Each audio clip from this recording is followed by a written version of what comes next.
বন্ধুরা, আমার জামাই মূলত একজন প্রবাসী। সে বিদেশে থাকার কারণে আমার সঙ্গে তার দেখা সাক্ষাৎ হয় না। কিন্তু একটা মেয়ে মানুষ যে একবার শারীরিক সুখ পেয়েছে, তার জীবনে আসলে পুরুষ ছাড়া থাকা কখনোই সম্ভব না। একদিন আমি আমার শ্বশুরের সঙ্গে এই কাজটা করতে গিয়ে ধরা পড়ে যাই আমার বড় ছেলে আরিফের কাছে। বন্ধুরা, সবাই কেমন আছো তোমরা? তখন থেকেই আমার বড় ছেলে আর আমার ভেতরে একটা অন্যরকম একটা আলাদা একটা সম্পর্ক হয়ে যায়। এরপর থেকে আমি সবসময় বলতাম, ওর বাবা বিদেশ থেকে আসলে আসুক না আসুক তাতে আমার কিচ্ছু যায় আসে না, কারণ আমার মেশিন তো ঠিকই চলতেছে। হ্যালো আমার কলিজার প্রাণপ্রিয় বন্ধুরা, তোমরা সবাই কেমন আছো? আশা করি তোমরা অনেক বেশি ভালো আছো। বন্ধুরা, তোমাদের দোয়া এবং ভালোবাসায় আমিও অনেক বেশি ভালো আছি। আজকে তোমাদের মাঝে এটি নতুন মজার একটি গল্প নিয়ে হাজির হয়ে গেলাম। আর এই গল্পটি শুনলে বন্ধুরা তোমাদের অনেক ভালো লাগবে। তাহলে বন্ধুরা চলো শুরু করি। বন্ধুরা, আমার নাম হচ্ছে নুসরাত, আর আমার বয়স এখন প্রায় ৩০ বছর। আসলে বন্ধুরা, আমার হাজব্যান্ড যার সঙ্গে আমার বিয়ে হয়েছিল, ঠিক আছে, সে মূলত একজন প্রবাসী। তো বিয়ের আগে আসলে আমার ওই ধরনের অনেক এখনকার বর্তমানে মেয়েরা সবাই ৪টা-৫টা করে রিলেশন করে, কিন্তু সেদিক থেকে বিয়ের আগে আসলে আমার কোনো রিলেশন বা প্রেম ভালোবাসা কারো সঙ্গেই ছিল না। আমার জামাই ছিল আমার একমাত্র ভালোবাসা, একমাত্র লাভ। তো উনি যেহেতু বিদেশে থাকেন, আসলে সবসময় সম্ভব হয় না ওনার সঙ্গে আমার থাকা বা এই সেই। উনি ৫ বছর পরে একবার ৩ মাসের ছুটি নিয়ে আসেন, আর ওই তখন একটু তার সঙ্গে আমার মেলামেশা হয়, না হলে কিন্তু বড়সড় খুব একটা বেশি হয় না। কিন্তু একটা মেয়ে যখন সে একা থাকে, তখন সে বাকিটা জীবন কিন্তু একাই কাটিয়ে দিতে পারে, তার কিন্তু তেমন কোনো সমস্যা হয় না। কিন্তু বন্ধুরা, একটা মেয়ে যখন একবার কোনো পুরুষ মানুষের ছোঁয়া পেয়ে যায়, বা কোনো পুরুষ মানুষের সঙ্গে যদি সে কোনো শারীরিক সম্পর্ক গড়ে তোলে, তাহলে কিন্তু আসলে সে কোনো সময় কোনো বেলায় কিন্তু সে আর কখনো একা থাকতে পারে না, একা কিন্তু আর সময় কাটাতে পারে না। সে কিন্তু একা একা কোনো সময় রাত্রি যাপন করতে পারে না। এক কথায় বলা চলে, আসলে আমার জামাই যেহেতু বিদেশি, আমার আসলে খুব কষ্ট হচ্ছিল। আমার এতটা কষ্ট হচ্ছিল বন্ধুরা, সেটা তোমাদেরকে একদমই আমি বলে বোঝাতে পারবো না যে আমার সত্যিকার অর্থে কি পরিমাণ যে আমার কষ্ট হচ্ছিল।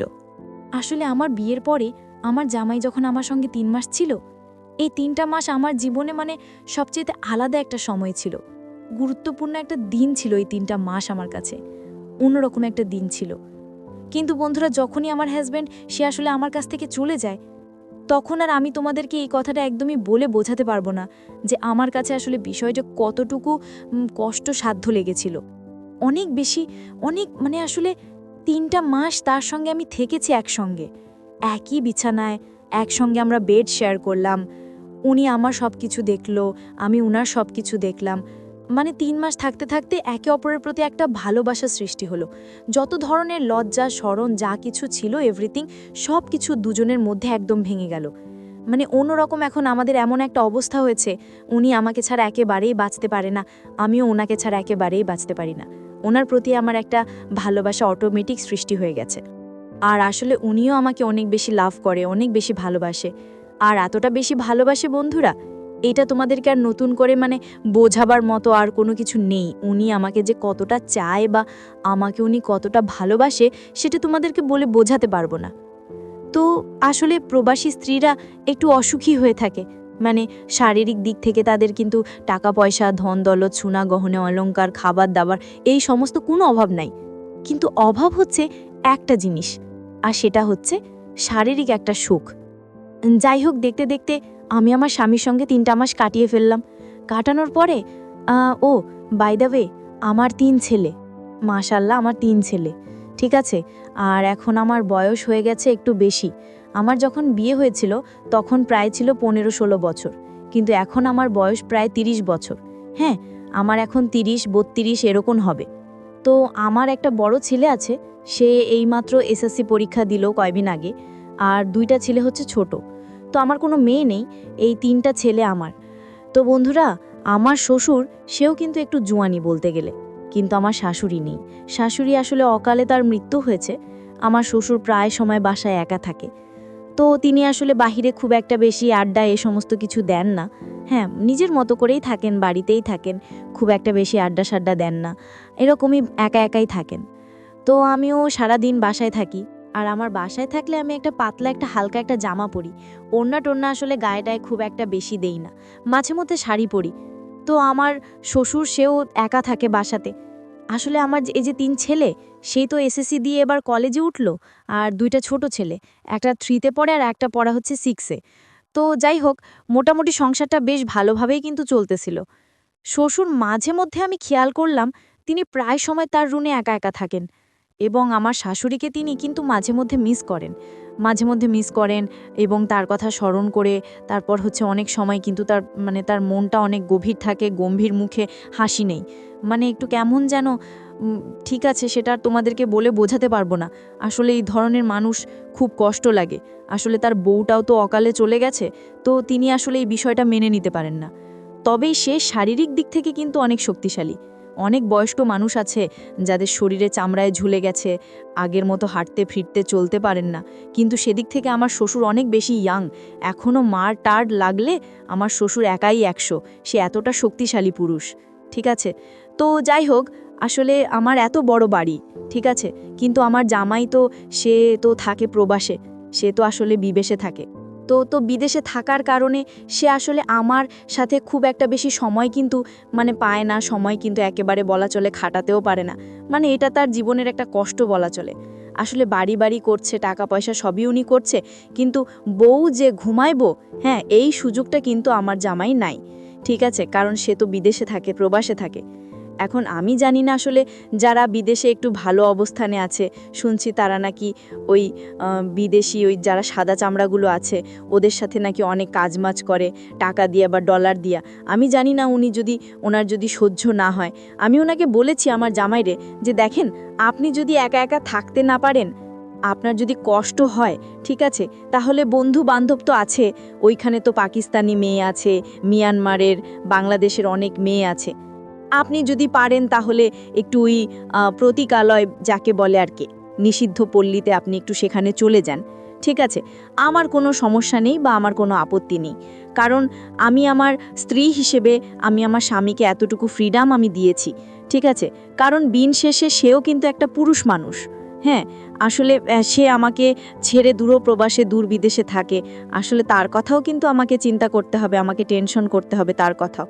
কারণ দিন শেষে আমি সুখে থাকব, সেই দুঃখে থাকবে না, এটা তো হতে পারে না। অনেক বউয়েরা আছে আসলে জামাইকে অতটা বেশি ফ্রিডম দেয় না, বা কেউ বলে না যে তুমি অন্য মেয়ের বিছানাতে যাও, হ্যাঁ, বা এই করো সেই করো। এগুলা কিন্তু কোনো স্ত্রীরাই কিন্তু কখনোই কোনো হাজবেন্ডকে কিন্তু বলবে না।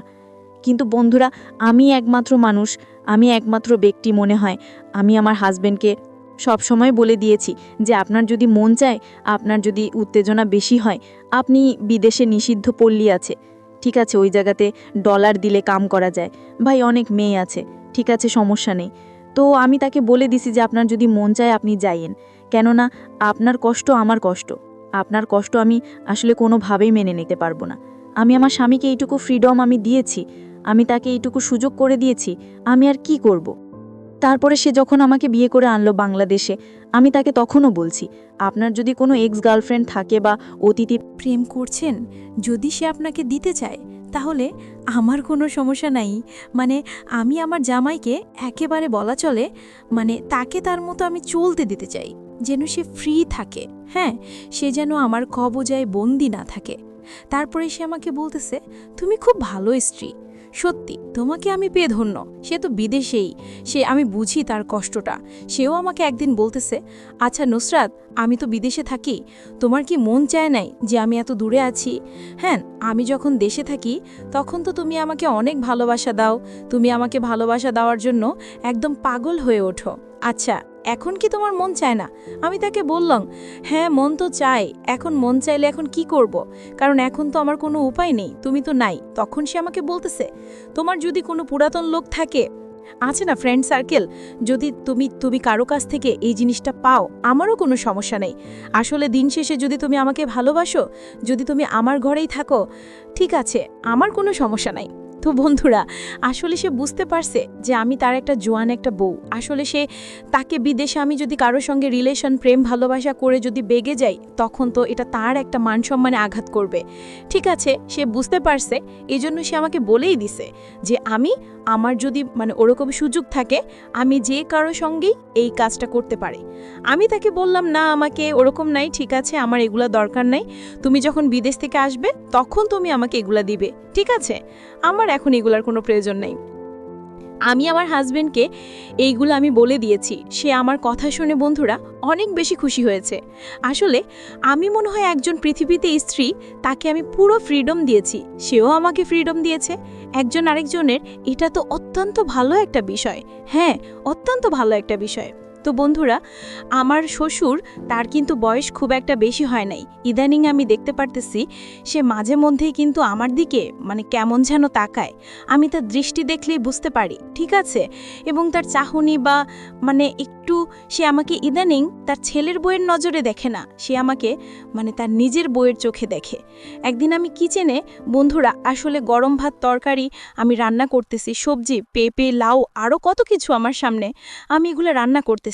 আমার শ্বশুর রান্নাকে কিচেন রুমে এসে আমাকে জড়িয়ে ধরলো। আমাকে জড়িয়ে ধরেই সে আদর করা শুরু করে দিল। আমি কিছু বুঝলাম না। আসলে আমার তখন একদমই মুড ছিল না, ঠিক আছে? তখন আমি তাকে বললাম, কে? আরে শ্বশুর মশাই, আপনি কি করতেছেন এটা? তখন সে আমাকে বলতেছে, আরে বৌমা, আমার ছেলেটা, সে তো বিদেশে থাকে, এইভাবে আর কতদিন তুমি একা একা থাকবে? দেখো না বৌমা, তাছাড়া তোমার শাশুড়িও নেই, আসলে এইভাবে আমি বা কতদিন থাকি? না, ও নিজের মনকে অনেক মানাবার চেষ্টা করেছি বৌমা, নিজের মনকে আর একদমই মানাতে পারতেছি না। আমার তো আর ভালোই লাগতেছে না বৌমা, এই যে আমার ছেলে বিদেশে থাকে, তুমি এইভাবে একা একা কিভাবে থাকো? আমি তখন তাকে বললাম, আব্বা, আপনি যে কি বলেন না, আপনি আমার শ্বশুর মশাই, আপনি আমার জামাইয়ের বাবা, আপনি এগুলো কি বলতেছেন? আব্বা, আপনার যদি কোনো কিছু লাগে আমাকে বলেন, আমি আপনাকে খাবার বানিয়ে দিচ্ছি। পানি টানি কোনো কিছু লাগবে কিনা বলেন, আমি আপনাকে দিচ্ছি। তখন সে বলতেছে, খাবার তো সারা জীবনই দিবে, এই জিনিসটা কি দিবে না? বৌমা, এই জিনিসটা তো দিলে তোমার কমে যাবে না, আমার ছেলে তো কোনো কিছুতে দিয়ে কম পড়বে না। তাছাড়া আমার ছেলে, তুমি যদি আমাকে দাও, সে তোমাকে কখনোই না করবে না, কারণ সে ধরনের মানুষই না। তো বন্ধুরা, ছেলে কীরকম সেটা বাবাও জানে। এখন আমি কি করব বলেন তো? আমি একজন নারী মানুষ, আসলে আমার বুক ফাটে তো মুখ ফোটে না, আমি তো কারো কাছে আমার মনের কথাগুলো বলতে পারি না। আমি তাকে এখন কি করে বলবো, কি করে বলি তাকে বলেন তো? আমার আসলে খুব লজ্জা হচ্ছিল। আমি তখন তাকে বললাম, আব্বা, আপনি এগুলো কি করতেছেন? আপনি চলে যান এখান থেকে, আমার একদমই ভালো লাগতেছে না। তারপরে বন্ধুরা, আমার শ্বশুরাবা এখান থেকে চলে গেল। তো এইভাবে আরও 2 দিন পর আমার শ্বশুরাবা আমার দিকে একেবারে ইমোশনালভাবে তাকিয়ে আছে। আমাকে সে বলতেছে, অনেকভাবে হাত জোর পর্যন্ত করতেছে, এবং সে আমাকে বলতেছে, বৌমা, আমি তো মরে যাব, আসলে এই বয়সে আমি কারো কাছে যাইতে পারতেছি না, আমি কার কাছে যাব, কার কাছে বলবো? দেখো বৌমা, আমি আর নিজেকে কোনোভাবেই আর আটকাতে পারতেছি না, প্লিজ বৌমা, তুমি একটা কিছু করো। আসলে বন্ধুরা, সেই মুরব্বী মানুষ, তাছাড়া আমার জামাইয়েরই বাবা, আমি তার দুঃখ কষ্ট কোনোভাবেই যেন আর মেনে নিতে পারতেছি না। সত্যি কথা বলতে, তার দুঃখ কষ্টগুলো আমার কাছে খুব বেশি খারাপ লাগতেছিল, খুব বেশি খারাপ লাগতেছিল। আমি আর নিজেকে আর কোনোভাবেই আর আটকাতে পারলাম না। তার কষ্ট দেখে আমারও খুব কষ্ট হচ্ছিল, যে মানুষটা হয়তো আর বেশি দিন পৃথিবীতে বাঁচবে না, যে কোনো একদিন মরেই যেতে পারে। কিন্তু বন্ধুরা, এই যে তার আশাটা, তার ইচ্ছাটা আমি পূরণ করতেছি না। আর তাছাড়া আমার জামাই তো আমাকে অনুমতি দিয়েই দিছে, আমি যে কারো সঙ্গে চাইলেই কিন্তু কাজটা করতে পারে, সে কোনো কিছুই বলবে না। আমার জামাই যে জায়গাতে অনুমতি দিছে, সেই জায়গাতে তো আমারও তো কোনো সমস্যা নাই, তাই না? আমার কি সমস্যা? তারপর একদিন রাতের বেলা আমি যখন ডিনার করতেছি, আমার 2 ছেলে খাচ্ছে, আর বড় ছেলেটা বাজারে আছে।